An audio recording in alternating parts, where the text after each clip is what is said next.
சபரிமலையில் கூட்ட நெரிசலை தடுக்க நிலக்கல்லில் பக்தர்களை தங்க வைக்க கோவில் நிர்வாகம் முடிவு செய்துள்ளது. மண்டல பூஜை தொடங்கிய சபரிமலையில் 2 நாட்களில் 2 லட்சம் பேர் தரிசனம் செய்தனர். சபரிமலைக்கு வரும் பக்தர்கள் எண்ணிக்கை அதிகரித்து காணப்படும் நிலையில் பல்வேறு பிரச்சினைகளை பக்தர்கள் சந்தித்து வருகின்றனர். குறிப்பாக இந்த ஆண்டு மண்டல பூஜை தொடங்கிய நாளில் பக்தர்கள் செல்லக்கூடிய இடங்களில் குடித்தண்ணீர் வசதியோ மின் வசதி கழிப்பிட வசதி இல்லாத காரணத்தினால் பல சிரமங்களை பக்தர்கள் சந்தித்து வருகின்றனர். கடந்த 2 நாட்களில் 2 லட்சம் பக்தர்களுக்கு மேல் சாமி தரிசனம் செய்துள்ளனர்.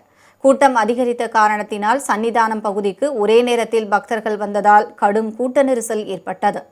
இந்த நெரிசலில் சிக்கி நேற்று பெண் ஒருவர் உயிரிழந்தார்.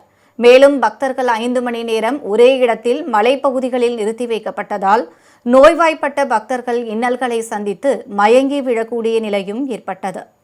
இந்நிலையில் பம்பைக்கு வரக்கூடிய பக்தர்களின் எண்ணிக்கையை கட்டுக்குள் கொண்டு வரும் விதமாக நிலக்கல் பகுதியில் பக்தர்களை தங்க வைப்பதற்கான முடிவை எடுத்துள்ளனர்.